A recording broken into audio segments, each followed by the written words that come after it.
What's going on, guys? Welcome back to the Casual Critic YouTube channel. I'm happy to have you. Today we are reviewing Killing Eve, the entire series. I'm recording this on Monday, and it just aired its last two episodes last night on Sunday. And I love this show. I want to talk about it, so let's just dive right in. Killing Eve started in 2018, and it ran till 2022, so that's 4 years. It's got Jodie Comer, who I absolutely love to death. Have y'all seen the shirt? Can you see it? I got this off Etsy. I'm not sure the shop, but get you a Villanelle shirt. I highly recommend. Jodie Comer, Sandra Oh, who I love. I think Jodie Comer and Sandra Oh are some of the best actresses in Hollywood right now. It's also got Fiona Shaw, and I only mentioned her because I think she was in Harry Potter, so there you go. Each season is written by a different female writer, which I very much appreciate. The first season being written by Phoebe Waller-Bridge, who I love. She is the creator of Fleabag, which is very successful, very funny. I love her very much. I love the first season of Killing Eve that was written by her. So, but I'm also going to talk about the writer of season 4. I'm going to get into season 4. Okay, just wait, because I got a lot of things to say. It's hard to get into the premise of the entire show because it's a very dense show. A lot of shit goes down. It's very complicated, to be honest. Like, there's assassins and secret meetings and all this shit and spies, and it's a lot. It's a lot.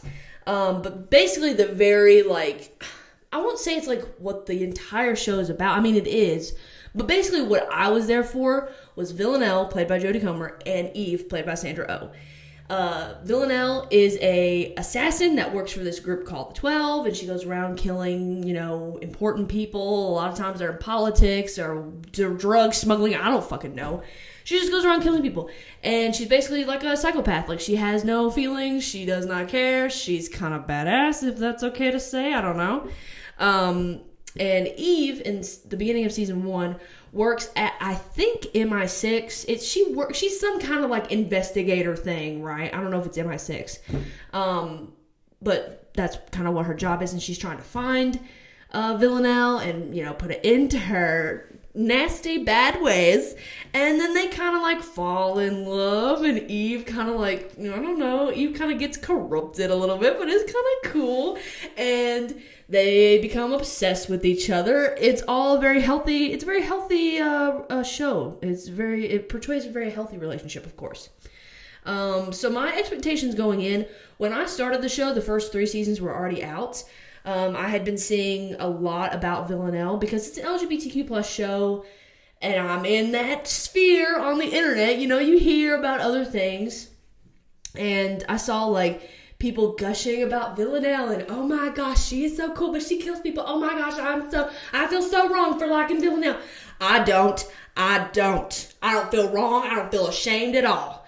But I'd seen a lot of things about Villanelle, and I was like, okay, we can check it out. It's gay, so I'm probably going to like it. And then I absolutely fucking loved it, especially the first 3 seasons. So my expectations going in, I had no idea. I thought it was overhyped. I thought it wasn't going to be that good, and it turned out to be very, very good. At least the first 3 seasons. So my very, general review of the first 3 seasons are, I think it's some of the best TV ever made. It is some of my favorite TV that I've ever watched. It's very fast-paced. It's very interesting. I love the characters. Jodie Comer does such an amazing job. And watching the show made me want to watch other things that she's been in. Which, if you haven't seen, The Last Duel, that's very good. She's in Free Guy, which I know Free Guy wasn't everyone's cup of tea. I liked it. I thought she was good in it. And I'm very, very excited to see where she goes next. She's won a bunch of awards for Killing Eve. She's starting to get, she was in The Last Duel, which is directed by Ridley Scott, which is one of the best directors of all time. So I'm excited to see where she goes now that she's not kind of tied to having to film Killing Eve, every year. I loved the gayness. I loved Villanelle. She's very gay. She don't care. It's just a thing, right? And it does a very good job in the first few seasons of getting you to love her and also be scared out of your mind when she's up to something, because she is a scary bitch. She is scary. But I loved Eve, played by Sandra Oh. I loved everything about her. I loved her relationship with Villanelle. It's a very complicated, very layered show, and I loved it.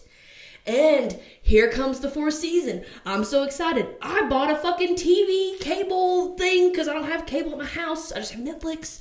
And so I got Sling. I'm sure you know what Sling is. So that I could watch her, the new season. I could watch Villanelle live and not have to wait until it comes out on fucking Hulu or something. But I also got Sling to watch basketball because I'm gay. But I got that so that I could watch the new season coming out as it airs, right? And I cannot tell you how disappointed I am with season 4 of Killing Eve. It is so different and so everything that made Killing Eve great in the first 3 seasons, which was Villanelle, right? Because Jodie Comer's acting is absolutely amazing. You love Villanelle in the first few seasons. Her kills are very clever, very interesting. I liked to watch them. I mean, a bunch of people did. The fashion, Villanelle's fashion in the first 3 seasons is insane. And I'm not a fashion person at all. I could care less, to be honest with you. But it made me excited to see what outfit she was going to have, because she was always looking fucking crazy good. She looked like she was coming off a runway every fucking episode. Multiple times an episode, she looked like she was off the runway. All that is completely, well, I won't say completely, but 90% gone from the 4th season. Villanelle had very few fashion moments. She had very few interesting kills. I would go so far as to say that the kills in season 4 are just bad. They're just bad. And I'm going to get into spoilers. So if you haven't seen all the episodes or whatever, don't listen to what I'm about to say. But the very last episode, let me backtrack. I don't want to get ahead of myself. I'm very fucking excited, okay? Because I love this show.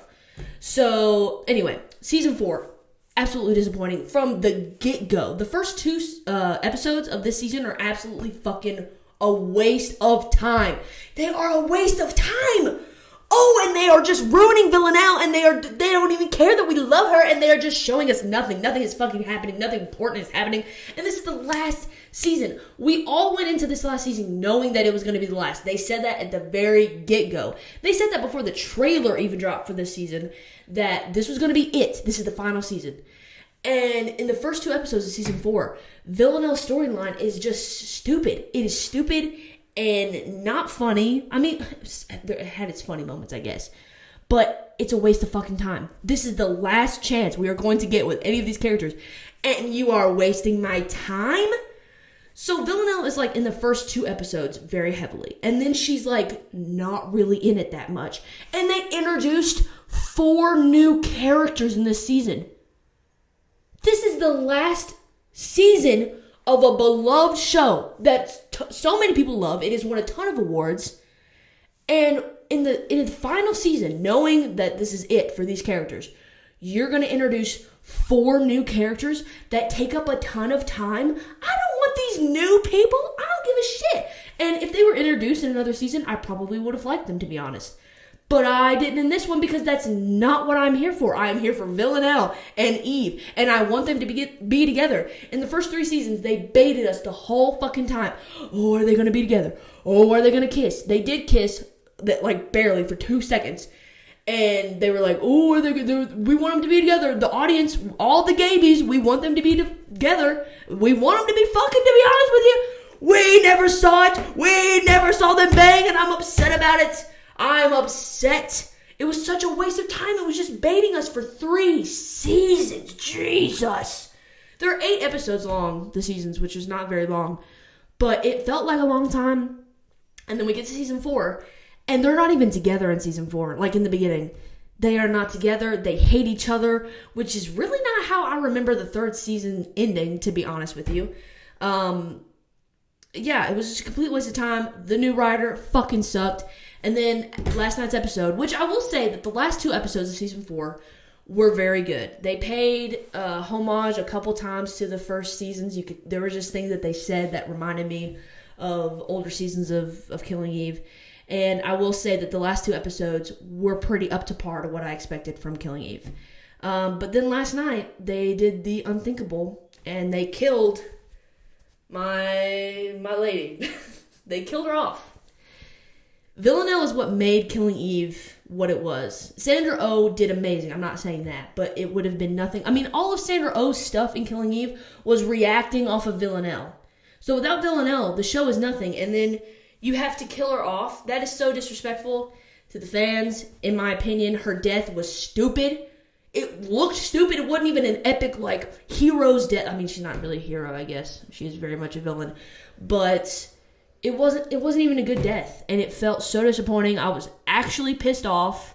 And then they get on Twitter. They go live on Twitter right after, and they're like, oh, let's pop the champagne. Let's pop the champagne. We're celebrating the end of Killing Eve. You just killed the main character that we are every single person in the show is here for. Every single person that liked the show is here for. You just killed her off. And we're popping champagne. Fuck you. Fuck the new writer of Killing Eve, the Laura Neal. Fuck you. Fuck you. And I hope the theory that this is not real, because there is a theory, because this show is based on books. And in the books, Villanelle fakes her death. So there is a possibility, but I highly, highly doubt it. And if that's the case, then I will rescind my fuck you. But until I know that, Laura Neal, fuck you. You ruined a perfectly good show, an amazing show, critically acclaimed, with amazing actresses in it, that you wasted their time, you ruined their fucking reputation in that show, and you killed the one thing that we all loved. So, okay, that's my review of Killing Eve. Sorry, I got heated and I'm fucking pissed. Sorry, my camera stopped recording. Anyway, yeah, extremely disappointed in season 4. I think a lot of Killing Eve fans will agree with me. I've been seeing a lot of stuff on Twitter and Instagram and TikTok about how people are not happy. I mean, you bait us for 3 seasons and then we get, 20 minutes of footage of them together? Because they are together at the end. Like, they love each other. They're, having a good time or whatever. But it's ridiculous. It's ridiculous and it's disappointing. And we as the fans deserve more. And the characters and the actresses deserve more as well. And that's all I have to say. I am going to keep this shirt and I'm going to remember the good old days of Killing Eve back in 2018 when it was just chef's kiss. So let me know down in the comments if you've seen Killing Eve and what you thought about it, especially what you thought about the ending. And in the description below, you'll find my Twitter, my TikTok, and my Instagram. Be sure to follow me on all those social media platforms. Be sure to subscribe to this YouTube channel. 60% of the people that watch my videos are not subscribed, and that is unacceptable. We have to fix it. So be sure to hit the subscribe button. I would really appreciate it. I've also got a podcast that comes out every Saturday that's called The Casual Critic that you can find on Anchor, Spotify, and Apple Podcasts. So thanks, guys, for watching, and I'll see you in the next review. Peace.